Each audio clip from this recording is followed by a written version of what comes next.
Et salut les amis, on se retrouve pour de nouvelles vidéos TikTok sur l'actualité du moment.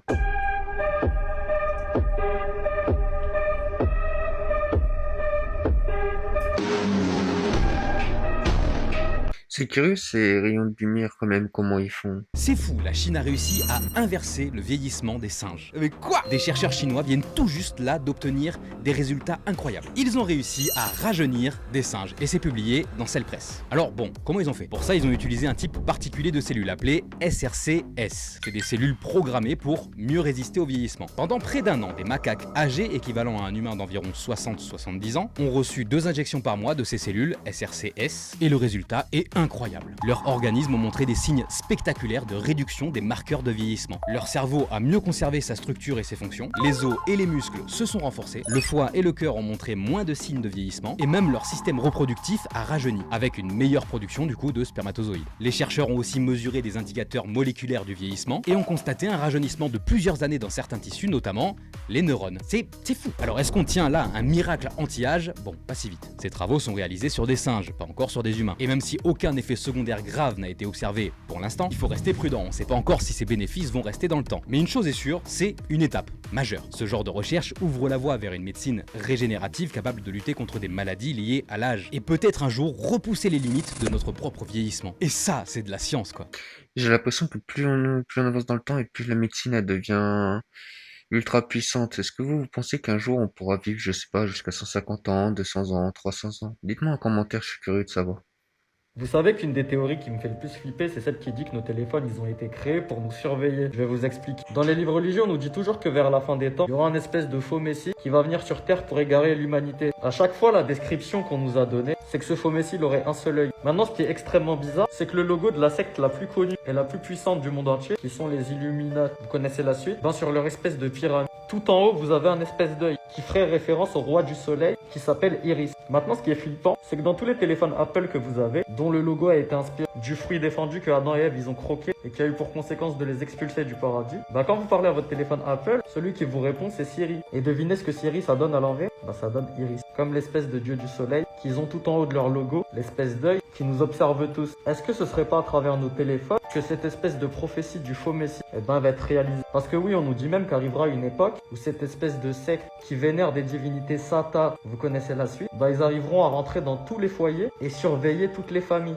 Mais les gens de l'époque, quand ils écoutaient cette prophétie, ils auraient jamais pu imaginer qu'en 2025, chez nous, on aurait tous des télés, des téléphones qui permettraient justement à cette espèce d'œil, Siri, Iris, de tous nous écouter et de tous nous surveiller. Sans vous parler de la deuxième prophétie qui explique que tous les humains ils seront obligés de porter l'espèce de marque du diable pour pouvoir vivre en société. Sinon, vous serez directement exclus et vous pourrez ni manger, ni vous nourrir, s'habiller, se loger, etc. Dites-moi ce que vous en pensez, parce que moi je pense que l'espèce de marque du diable va arriver avec les espèces de puces qu'Elon Musk il est en train de créer. Et qu'ensuite Apple va tous nous pousser à nous les implanter pour pouvoir profiter entièrement de leur nouvelle technologie qui leur permettra de tous être intraconnectés et de rejoindre un monde nouveau qui sera 100 fois mieux que ce monde-là. C'est comme si on était tous dans un jeu vidéo. Et du coup, il n'y a plus personne qui voudra vivre dans la réalité. Et peut-être que c'est même dans ce monde spirituel, cette espèce de nouvelle dimension, qu'on va tous rejoindre à travers la technologie et les puces qu'on va s'implanter, que cette espèce d'œil, le Daja, il sera créé pour tous nous égarer. Et peut-être aussi que le nouveau dieu de ce monde-là, qu'on aura accepté de rejoindre, justement, ce sera le Dajjal. Et c'est de cette façon-là qu'il pourra contrôler le climat, faire disparaître les écrits religieux et réaliser tous les miracles qu'on nous a promis qu'il allait réaliser. Dites-moi ce que vous en pensez, donnez-moi votre avis en commentaire. Bisous les. C'est vrai que c'est curieux quand même, on pourrait croire que c'est une première démarque de l'Antichrist, le téléphone, parce que c'est vrai qu'en soi, avec sa caméra, il peut tout voir. Et même avec le micro, il peut tout entendre. Et tout le monde l'a adopté comme quelque chose de normal, mais c'est vrai que, comme on a déjà dit dans d'autres vidéos, si on retourne en arrière, dans le temps, les gens, peut-être qu'ils croiraient que c'est de la sorcellerie. Si t'aimes pas Dieu, tu vas clairement pas aimer ce TikTok, mais vraiment pas. En fait, il y a pas si longtemps que ça, il y a des scientifiques qui auraient retrouvé l'endroit exact de là où s'est passée l'histoire de Moïse et son peuple. Truc de malade. En fait, jusqu'ici, on pensait que l'endroit où ça s'était passé, donc l'histoire avec Moïse, le veau d'or, etc., son peuple qui s'est échappé d'Égypte, on a toujours pensé que cet endroit-là, il était à côté de l'Égypte, en fait, vers le Sinaï, qu'on appelle le désert du Sinaï, etc., c'est très connu. Mais peut-être que c'est pas là-bas, en fait, et que depuis le départ, on se trompe totalement. Et la chose qui le prouverait, en fait, c'est tout simplement des découvertes scientifiques, archéologiques, sur un autre lieu, dans un autre endroit, dans un autre pays, qui a rien à voir avec le Sinaï. Bon, c'est pas si loin que ça en vérité. C'est juste à côté, en Arabie, où en fait, il y a littéralement un truc qui est caché, qui est protégé par le gouvernement saoudien. Les gens n'ont pas le droit d'y aller, de prendre des photos, c'est très compliqué de pouvoir y entrer, d'aller là-bas. Et là-bas, il y a absolument tout ce qui pourrait être décrit dans l'histoire de Moïse, que ce soit dans la Bible, les textes coraniques, etc. Avec des dessins de fous sur les roches, des dessins de personnes qui sont tout attroupées autour d'une espèce de taureau géant. Comme par hasard, exactement la même chose qui se passe avec l'histoire du veau d'or. Il y a 12 stèles qui ont été trouvées à côté de cet endroit-là. Comme par hasard. Et les 12 endroits, les 12 hôtels en fait, pour représenter chaque tribu qui avait été construit aussi en dessous de la montagne, où du coup la Torah était descendue. Comme par hasard, à côté de cet endroit-là, il y a une montagne où la surface de la montagne, en fait, tout le haut de la montagne, il est noir. Le reste de la montagne n'est pas noir du tout, hein. Mais par contre, tout en haut, c'est noir, comme si quelque chose l'avait cramé. Comme par hasard, dans l'histoire biblique, il est dit que au moment où Moïse reçoit le don de la Torah, il y a une tempête de malades, des cendres, du feu, des éclairs en haut de la montagne en fait qui l'ont cramé littéralement. Comme par hasard, ça pourrait correspondre totalement au parcours que les Hébreux ont eu dans le désert avant de s'arrêter sur le mont qui est appelé le mont Horeb, le mont Sinaï. Et les locaux, cet endroit-là, cette montagne-là, ils l'appellent Jebel Moussa ou Jebel Luz, qui veut dire Jebel Moussa, la montagne de Moïse. Comme par hasard. Il y a même des inscriptions sur des pierres, etc. en proto-hébreu, où c'est écrit des trucs du genre la montagne de Dieu, aujourd'hui nous sommes là, etc. Il y a telle personne et tout. Perso, je trouve ça juste incroyable, toutes ces découvertes-là, et je kiffe vraiment de malade mental les découvertes qui sont faites, et qui corroborent en fait à des textes bibliques, thoraïques, coraniques, etc. Je trouve ça trop intéressant et incroyable à chaque fois qu'on trouve des trucs qui corroborent avec les histoires en fait. Comme d'habitude, toutes ces choses nous sont cachées, hein. Pourquoi, comme par hasard, à chaque fois qu'on fait des découvertes comme ça, ils ne nous les montrent pas? Ben moi, j'ai envie de dire que c'est pour mieux gérer la société et nous éloigner de toutes ces choses-là. Après ça, je vous laisse me dire en commentaire aussi si vous pensez que c'est la même chose. Dans la liste des folies que les créateurs ont construit dans Minecraft, on a eu Doom, la saga Star Wars complète, la Terre entière à l'échelle 1.1, Minecraft. Mais un truc est sûr, on pourra jamais créer ChatGPT dans Minecraft. C'est beaucoup trop compliqué. Et bien c'est fait, ce créateur a construit un modèle de langage fonctionnel dans le jeu, avec plus de 400 millions de blocs, principalement de la redstone, mais sans utiliser de blocs de commande ni de pack de données, pour un projet qui a duré presque 3 ans. Résultat, pour générer une réponse, il faut environ 2 heures, même à une vitesse accélérée via un serveur spécialisé. Alors ça sert à rien, mais c'est quand même très impressionnant. C'est vrai que le mec, quand même, il est chaud, parce que déjà de faire une intelligence artificielle, juste comme ça, c'est pas le plus facile. Alors dans Minecraft, il est chaud. Des stars que vous ne reconnaîtriez même plus aujourd'hui. Numéro 1, Lonnie Willison. Ancien mannequin de fitness à Hollywood, elle a épousé Jeremy Jackson et menait une vie de luxe. À son apogée, la fortune de Lonnie atteignait 2 millions de dollars. Aujourd'hui, sa vie est détruite. Elle erre dans les rues de Los Angeles, survivant en ramassant des canettes dans les poubelles. Numéro 2, Jack Veal. Il a joué le jeune Rocky dans Rocky, gagnant le cœur des fans à seulement 17 ans. Aujourd'hui, il vit dans une caravane, sans abri, et a dû demander publiquement de l'aide après avoir subi des violences familiales. Numéro 3, Tyler Chase. Autrefois le comique acolyte dans Ned's Declassified School Survival Guide, Tyler était une idole de jeunesse. À 36 ans, il dort maintenant dans les rues de Californie, son ancienne image pleine de jeunesse méconnaissable. Numéro 4, Dawn Robinson, ancienne membre du groupe. En vogue, Dawn a gagné des millions grâce au tube Don't Let Go et à ses concerts, portant sa fortune à plus de 500 000 dollars. Aujourd'hui âgée de 58 ans, elle vit dans sa voiture depuis 3 ans, après des différends contractuels et une chute brutale sous les projecteurs. Quelle transformation vous a le plus surpris? Et oui, c'est pas parce qu'on est quelqu'un de connu que on n'a pas des problèmes, hein. Je me demande par quoi ils sont passés pour en arriver là. Est-ce que c'est des problèmes familiaux, de la drogue, des choses comme ça? Parce que c'est vrai que des fois on les voit, comme il l'a dit, à leur apogée, et là, ça n'a plus rien à voir. La Chine commence à faire quelque chose d'étrange dans ses usines. Elle ne fonctionne pas comme les autres usines dans le monde. Et c'est parce que la Chine construit des usines qui tournent complètement dans le noir. Pas de lumière, pas de chauffage, pas d'humains. On appelle ça des dark factories. Ce sont d'immenses entrepôts remplis de machines qui travaillent 24 heures sur 24 et 7 jours sur 7, dans une obscurité totale. C'est assez dingue. Ces usines automatisées se construisent partout en Chine. Elles utilisent des systèmes avancés de robotique et d'IA pour tout contrôler, de l'assemblage à l'emballage. Les machines utilisent l'infrarouge, le lidar et la vision par ordinateur, ce qui leur permet littéralement de voir dans le noir. Et elles sont incroyablement efficaces. Cette usine de Xiaomi, par exemple, n'a aucun employé et produit un nouveau téléphone toutes les 3 secondes, soit 27 000 téléphones par jour. Mais là où ça devient fou, la Chine automatise tellement que l'an dernier, elle a utilisé plus de la moitié de tous les robots industriels dans le monde à elle seule. C'est plus que les États-Unis et le Japon réunis.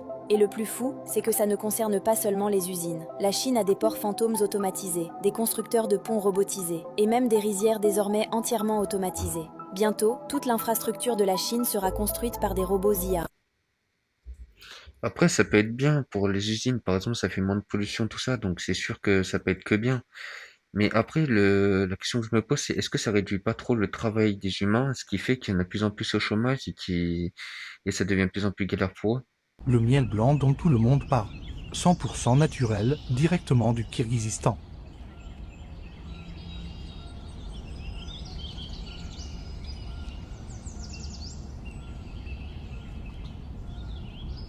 C'est la première fois que je vois du miel blanc et ça a l'air d'être assez bon. À l'échelle de la planète, cet escargot vit uniquement sur 3 terrains de football. C'est peu, ce qui fait que cet escargot est rare. Mais il y a autre chose de beaucoup plus rare chez lui. Vous avez vu sa gueule? Il est rare tout simplement parce que le bordel a été forgé dans les abysses de l'océan, à 3000 mètres de profondeur. 3000 mètres de profondeur, c'est quand même 3 km. 99% des sous-marins ne descendent même pas à 1 km de profondeur. Donc, à moins d'être muni d'un robot, vous ne le verrez jamais. Par contre, si vous êtes riche et que vous avez la chance de le croiser, vous découvrirez aussi son habitat très bizarre. On peut d'ailleurs le retrouver qu'à 3 endroits différents dans le monde, tellement son habitat est inhabituel. À ces 3 endroits dans le fond des océans, le sol est fissuré, ce qui fait que l'eau de l'océan rencontre la lave. Bien vu, vous venez de mettre le doigt sur des sources hydrothermales. Ces mêmes sources hydrothermales rejettent de l'eau et du gaz à plus de 400 degrés. Et sans ça, notre escargot n'existe pas. Vous allez me poser la question? Parfait, je vais y répondre. Comment notre escargot fait pour vivre à plus de 3 km de profondeur, dans le noir total, avec une pression de plus de 300 bars. 300 bars, c'est comme si un éléphant pesait de tout son poids dessus. Et le tout en vivant sur des cheminées qui recrachent de la flotte à plus de 400 degrés. C'est simple, ça et ça. Je vous ai dit que cet escargot était forgé dans les abysses. Ce mot est très important parce qu'en général, on forge des épées en métal, pas des escargots. Eh bien, s'il est noir, ce qui n'est pas normal, c'est tout simplement parce que sa coquille est en fer. Le bordel s'est créé un blindage naturel en métal. Et d'ailleurs, c'est la même chose pour les écailles qui sont recouvertes sur tout son pied. Elles sont en fer. Et c'est maintenant que le truc le plus dingue arrive. Parce que dans les abysses, dans le noir total, il y a 0 algue qui veut pousser. Et il faut bien que Terminator mange. Donc c'est très simple, il fait squatter une colonie de bactéries dans sa gorge qui mangent à sa place. Elles vont bouffer le soufre que recrache le volcan pour le transformer en énergie et le donner à l'escargot. Cerise sur le gâteau, pour faire tourner toute cette usine de bactéries, l'escargot a un cœur proportionnellement 4 à 6 fois plus gros que celui de l'homme. Et après tout ça, on veut nous faire croire que la vie extraterrestre n'existe pas. Foutaise. Après, c'est vrai que la nature, quand même, des fois, elle a des aspects très surprenants parce que, en vrai, des fois, elle fait des choses magnifiques et des fois, c'est limite de la science-fiction. Bon allez, une question qui fâche. Le commerce du halal, ça appartient à qui, réellement? Tout le monde croit que ça appartient aux musulmans? Vous pensez que c'est les musulmans qui contrôlent? Pas du tout. Vous allez voir qui se fait du fric sur le dos des musulmans. Et c'est pas Abdel le boucher du coin. Alors, qui détient les marques halal? En France, faut savoir que 100% du marché industriel du halal est contrôlé par des groupes non musulmans. Par exemple, Isla Délice appartient à la famille Lévitan Zafir, une famille juive ashkénaze. La marque Douceur du Sud, Wassila, c'est une marque halal de Carrefour. Ceux qui donnent des colis à l'armée isabélienne. Vous avez aussi la marque Régalal, groupe LDC. Ce sont les mêmes qui font le Gaulois, la marque Le Gaulois. Le Quick Halal a appartenu au fonds d'investissement français Calium, lié à la CDC, Caisse des dépôts, donc l'État, avant d'être acheté par une chaîne belge chrétienne. Bon alors le résultat, les musulmans mangent halal, mais le pognon part chez les mêmes gros industriels français ou étrangers. Et la certification halal alors? Il existe au moins 50 organismes de certification, vous vous imaginez ou pas? Il n'y a aucun cadre officiel de l'État. Beaucoup d'associations bidons pose le tampon halal pour 5 à 15 centimes par kilo. T'as compris? C'est devenu le business des logos et pas du tout une question de religion. Et combien ça rapporte? Bonne question. Le marché du halal en France rapporte pas loin de 7 milliards d'euros par an. Vous vous imaginez 7 milliards d'euros? Et combien va à l'économie musulmane réellement? Que dalle. Tout part chez Nestlé, ceux qui empoisonnent l'eau, ou Carrefour, ceux qui donnent des colis à l'armée isabélienne. Vous avez le LDC, Sodexo, ah ouais Sodexo, ouais. Vous avez Bigard et bien sûr Fleury Michon. Donc au final, le halal, c'est quoi exactement? Ce n'est pas du tout une affaire de religion, comme vous pouvez le voir. C'est une affaire de business. Alors les musulmans, eux, par conviction, achètent le halal, pour respecter justement leurs convictions. Mais ceux qui s'en mettent plein les poches, c'est toujours les mêmes.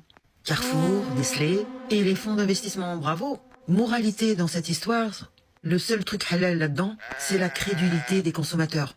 Bref, en réalité, tout le commerce du halal, c'est cachère. Au sens à qui appartient justement le commerce du halal.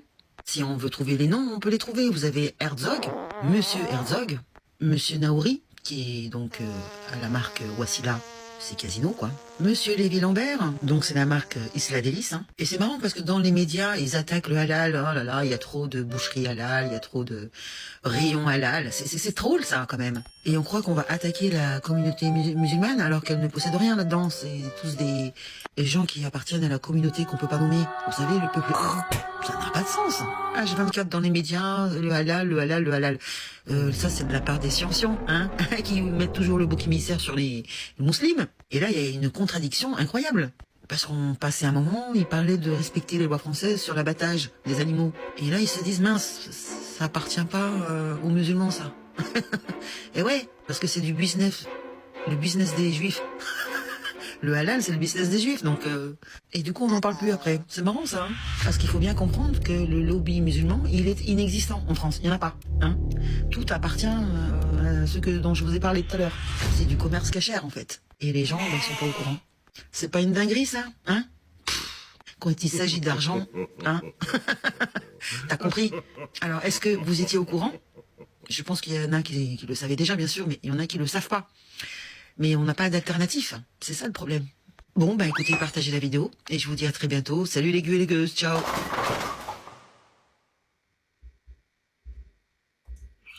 Vous aurez cru que c'était appartenant plus aux juifs, en vrai, tous ces magasins, parce que vraiment le halal, comme elle dit, c'est plus les musulmans. Après, je sais que elle, c'est une avocate et qui parle plutôt bien de ces choses-là. Donc, bah, dites-moi en commentaire si vous saviez que ça appartenait plus aux juifs. Et la vidéo est finie pour aujourd'hui. On se retrouve pour de nouvelles vidéos. Bonne journée et bonne soirée.